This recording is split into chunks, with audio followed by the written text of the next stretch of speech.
Hey there, how you doing? Charlie Winters here with horse racing and football selections for Saturday the 14th of March. Well, Cheltenham's well and truly gone now. Very tough Cheltenham. Apparently the average SP winning price was something like 12s or 14 to 1. So ideally you'd have thought that would normally suit me, but unfortunately, due to the size of the fields, never really landed too many blows if I'm being honest. Definitely down on the Cheltenham Festival. The only winner I backed was Holloway Queen on the first day. So let me get into Saturday's Midlands Grand National selection. So yes, we're going to Uttoxeter. Just three selections today. Three all in extra place races. If you've got Sky Bet or any other account where you can get as many places as possible, I would highly recommend it. So here are the selections. So the first selection in the 150 at Uttoxeter is A Perfect Day at 11 to 2. This horse has been running well. It's been running over further than today's distance of 2.5 mile. It's been touching on 2 mile 7.5 furlong and 3 mile.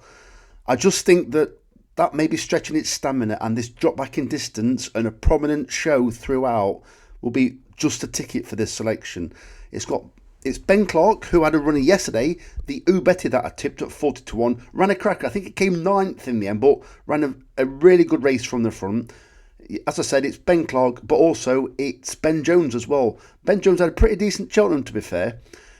He seemed to ride the track very well, always prominent throughout on a lot of selections, and a lot of the selections generally ran pretty well. I know the Jukebox Man didn't run that well, but apparently it scoped dirty on the day. But I did kind of mention that some of Ben Paulin's, I think, or thought, were under the weather. Although, to be fair, towards the back end of Cheltenham, quite a few of Ben Paulin's actually ran quite well. But A Perfect Day should be prominent throughout at Uttoxeter on Saturday, and I think it ought to minimum get the frame. Well, it ought to really, because it's 11 to 2, so you're only getting just above your money back if it does come place. But we will be looking for the win, but I'm not quite sure what bet to put them on, but it's just three selections, so a sizable each way patent maybe, and then go a little bit bigger on the singles. That's what I might do.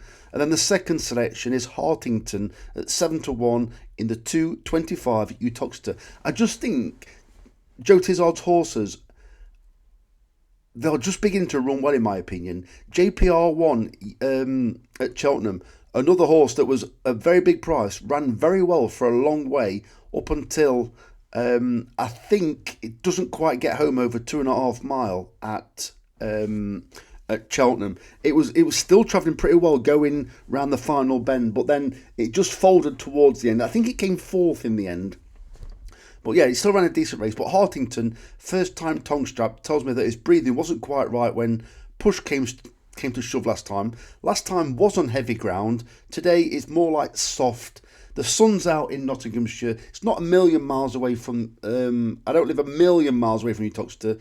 Don't get me wrong, it's still a good, 40 minutes, 50 minutes drive, but I expect it to be slightly dry. I don't think the ground will change. It's currently described as soft, and I think it will be soft.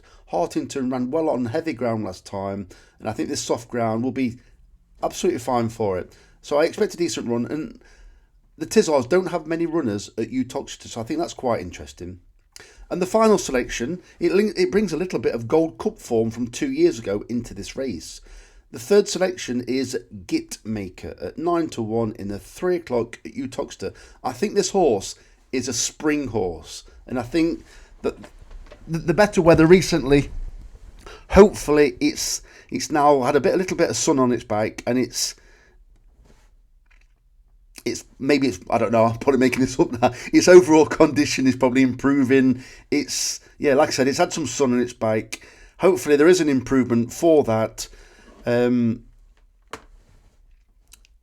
Its form is tied in with I Know What You're Thinking.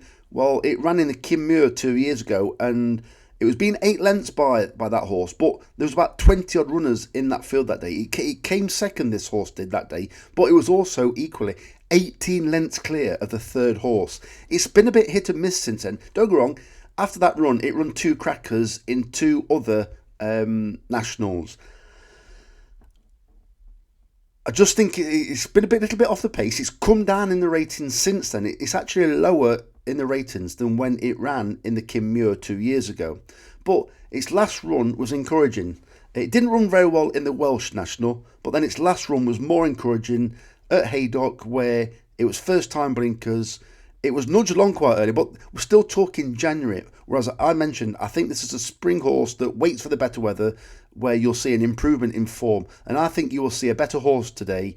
It's 9-1. I don't think it's the strongest of racers, if I'm being honest. So those are the three selections. There will be football bet in the description and the first comment for those of you that like a bet on the football, but I'm pretty sure there'll be something to do with Southampton and Birmingham involved in that bet. Then pop back and take a look, see what the third selection is. So I wish you the very best of luck. Charlie Winters, over and out. Cheers, mate.